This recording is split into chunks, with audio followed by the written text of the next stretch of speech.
और देखिए एक बड़ी खबर मिडिल ईस्ट से आ रही है। कतर में इजरायली हमले पर बड़ा अपडेट। हमास नेता खलील अल हया की मौत हो गई इस हमले में। इजरायली हमलों में मारा गया हमास का नेता। सऊदी मीडिया ने मौत की पुष्टि की है।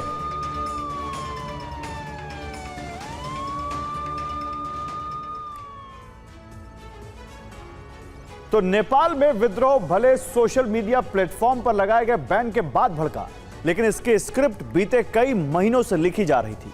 नेपाल में केपी ओली सरकार ही नहीं बल्कि सत्ता और विपक्ष के मौजूद नेताओं के खिलाफ जेन जी के बीच गुस्सा लंबे वक्त से बढ़ता जा रहा था, जो सोशल मीडिया प्लेटफॉर्म पर लगे बैन के बाद 8 सितंबर को फूट पड़ा।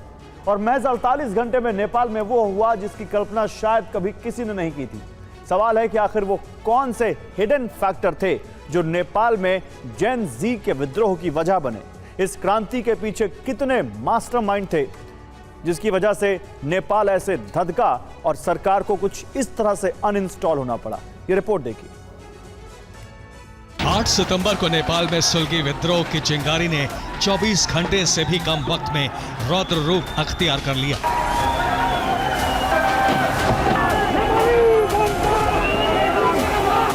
महज एक दिन में पूरा देश जल उठा।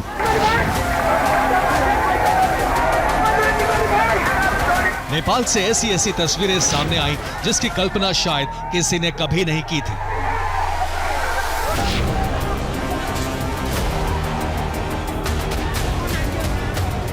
किसी ने सोचा भी नहीं था कि नेपाल की जनता ने सत्ता और विपक्ष में शामिल जिन नेताओं को कभी सिर पर बैठाया था, उन्हें इस तरह सड़कों पर पीटा जाएगा।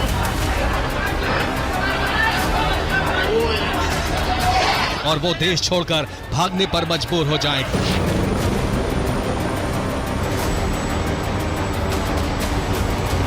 लेकिन सवाल है कि अचानक जेन ज़ी आंदोलन बेकाबू कैसे हो गया?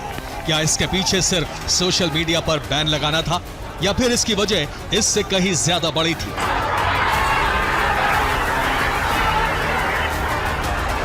नेपाल में रक्त चरित्र, उपद्रव और सत्ता परिवर्तन के पीछे 5 बड़ी वजह मानी जा रही हैं। पहली, नेपो किड्स के खिलाफ भड़का गुस्सा। दूसरा, भ्रष्टाचार। तीसरा, बेरोजगारी। चौथा, राजशाही की मांग। पांचवा, इंटरनेशनल जंग का अखाड़ा बना नेपाल। यही वजह है कि जो जेन ज़ी का आंदोलन नेपाल में सोशल मीडिया ऐप बंद करने से उपजा था, वो प्रधानमंत्री केपी ओली के बैन हटाने के बाद भी नहीं थमा और उसका नतीजा अब सबके सामने है।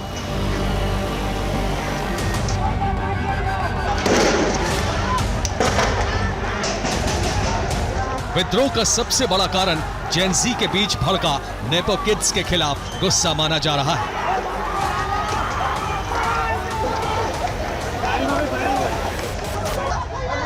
इसे समझने के लिए सोमवार 8 सितंबर से शुरू हुए आंदोलन से कुछ दिन पहले जाना होगा।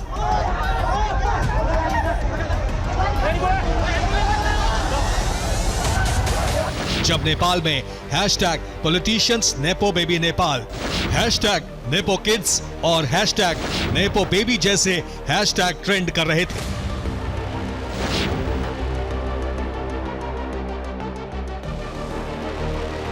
सोशल मीडिया प्लेटफॉर्म्स पर नेपाल के आम युवा अपनी तुलना नेताओं के बच्चों से कर रहे थे।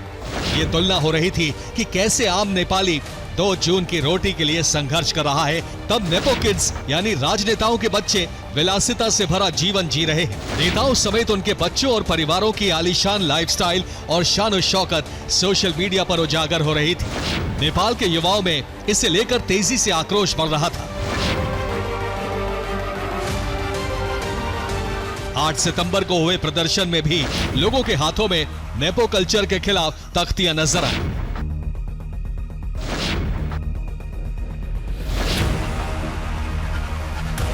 यही वजह है कि सोशल मीडिया पर बैन हटने के बाद भी नेपाल में प्रदर्शन नहीं थमे और आम नेपाली युवा ने सत्ता और विपक्ष दोनों को नकार दिया।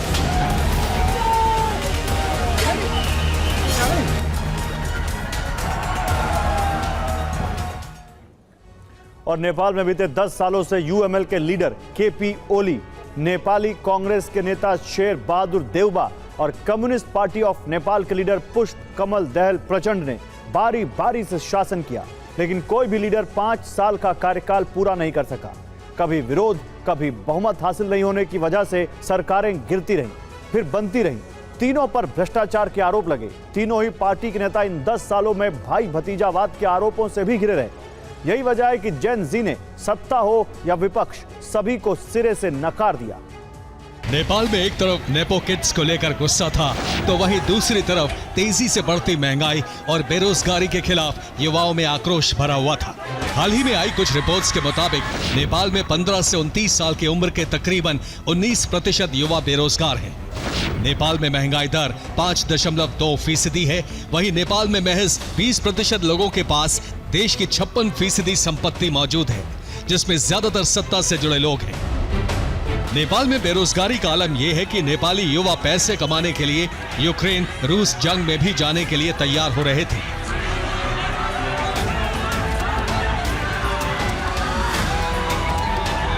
वॉर ग्राउंड से नेपाली युवाओं का एक वीडियो भी बीते साल सामने आया था। एक तरफ युवा पैसा कमाने के लिए जंग में खुद को झोंक रहे थे, तो दूसरी तरफ नेपाल में एक के बाद एक बड़े घोटाले सामने आए। नेपाल सरकार पर 4 साल में 3 बड़े घोटालों के आरोप लगे। पहला 69,600 करोड़ का कोऑपरेटिव घोटाला, दूसरा 56,600 करोड़ का गिरी बंधु भूमि स्वैप घोटाला और तीसरा ओरिएंटल कॉर्पोरेटिव घोटाला, जिसमें 13,600 करोड़ के घोटाले का जिक्र था। इन घोटालों में कई राजनेताओं के नाम सामने आए। पोल खुली तो युवाओं का गुस्सा 7वें आसमान पर पहुंच गया। यही वजह है कि साल 2025 में देश में राजशाही की मांग जोर पकड़ने लगी और जबरदस्त प्रदर्शन देखे गए। नेपाल में विद्रोह के सिर्फ घरेलू कारण ही नहीं, बल्कि कुछ इंटरनेशनल फैक्टर भी हैं, जिसके बारे में भी आपको विस्तार से बताते हैं। और नेपाल में अमेरिका और चीन की शुरू से दिलचस्पी रही है। एशिया में मौजूद इस देश को दोनों ही मुल्क एक प्रॉक्सी की तरह इस्तेमाल करना चाहते हैं। नेपाल अमेरिका की हिंद प्रशांत रणनीति का हिस्सा है, जिसमें केपी ओली सबसे बड़ा रोड़ा थे।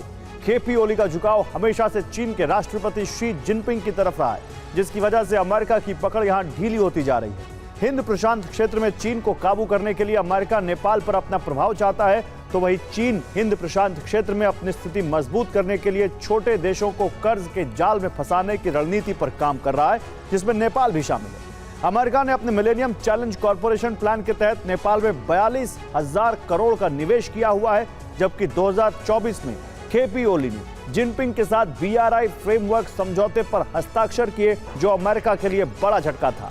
दूसरा झटका अमेरिका को सितंबर में लगा, जब नेपाल सरकार ने 26 अमेरिकी सोशल मीडिया प्लेटफॉर्म पर प्रतिबंध लगा दिया, जबकि चीन के टिकटॉक जैसे ऐप पर बैन नहीं लगाया गया। साल 2008 में जिस नेपाल ने राजशाही को छोड़ लोकतंत्र को चुना था, आज उसी नेपाल के युवाओं ने सत्ता और विपक्ष में शीर्ष पर बैठे लोगों को उखाड़ फेंका।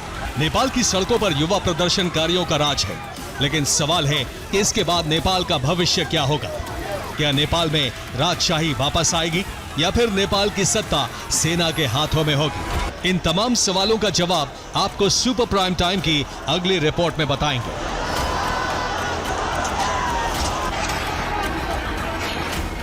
Bureau report, TV9 Bharatvarsh.